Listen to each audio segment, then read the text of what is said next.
கொத்தமல்லி சாதம் லஞ்ச் பாக்ஸுக்கு எப்படி ரெடி பண்ணலான்னு பார்க்கலாம். பூண்டு எடுத்துக்கலாம், தேங்காய் எடுத்துக்கலாம், பச்சை மிளகாய் இது 3 தான் தேவைப்படும். நல்லா க்ளீன் பண்ணிடலாம். க்ளீன் பண்ணிவிட்டு ஒரு மிக்ஸி ஜாரியில் கழுவி சேர்த்துக்கோங்க. பச்சை மிளகாய், பூண்டு, தேங்காய் இந்த 3ஐயும் ஃபஸ்ட்டு குறன்னு அரைச்சிக்கலாம்.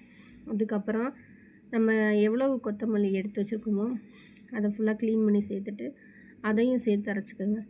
ஏன் கொத்தமல்லியும் தேங்காயும் சேர்த்து அரைக்கிறேன்னா, தேங்காய் சீக்கிரம் அரைப்படாதில்ல, அதனால்.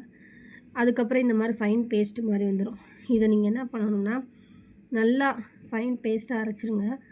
ஃபஸ்ட்டு ஒரு பாத்திரம் வச்சுக்கலாம். அடுப்பில் சுத்தமான தேங்காய் எண்ணெய் சேர்த்துக்கலாம். அதுக்கப்புறம் கடுகு, ஜீரகம், கருவேப்பிலை, காஞ்ச வத்தை எல்லாம் சேர்த்துக்கலாம். எண்ணெய் சூடாகவும் அது நல்லா வெடித்து வரவும் அதுக்கப்புறம் பெருங்காயம் சேர்த்துட்டு நம்ம அரைச்சி வச்சோம் இல்லையா பேஸ்ட்டு, அதை ஃபுல்லாக சேர்த்துருங்க. சேர்த்துட்டு நல்லா கிண்டிக்கிட்டே இருங்க. தேவையான அளவு உப்பு சேர்த்துக்கலாம். அதனுடைய பச்சை வாடை போகிற வரலையும் அதை நல்லா மிக்ஸ் பண்ணிக்கிட்டே இருக்கணும். இந்த க்ரீன் கலர் அழகாக தெரியுதுல, செம்ம ஃப்ரெஷ்ஷாக இருக்குது கொத்தமல்லி. கிண்டிக்கிட்டே இருங்க, ஃபுல்லாக கிண்டிக்கிட்டே இருங்க. அது என்ன பார்த்திங்கன்னா எண்ணெய் பிரிஞ்சு வரும். எண்ணெய் பிரிஞ்சு அதனுடைய பச்சை ஸ்மெல் போயிடும். அதுக்கப்புறம் நம்ம வடித்து வச்ச சாதத்தை போட்டுட்டு நல்லெண்ணெய் ஊற்றிட்டு இந்த மாதிரி மிக்ஸ் பண்ணிங்கன்னா கொத்தமல்லி சாதம் சூப்பராக ரெடி ஆயிரும். எங்கள் வீட்டு வாண்டுக்கு இப்படி தான் நான் ரெடி பண்ணி கொடுத்தேன். சாப்பிட்டு நல்லா இருக்குன்னு சொன்னால் நீங்களும் ட்ரை பண்ணி பாருங்கள்.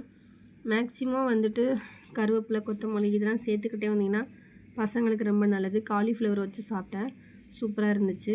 நீங்களும் ட்ரை பண்ணி பார்த்துட்டு சொல்லுங்கள்.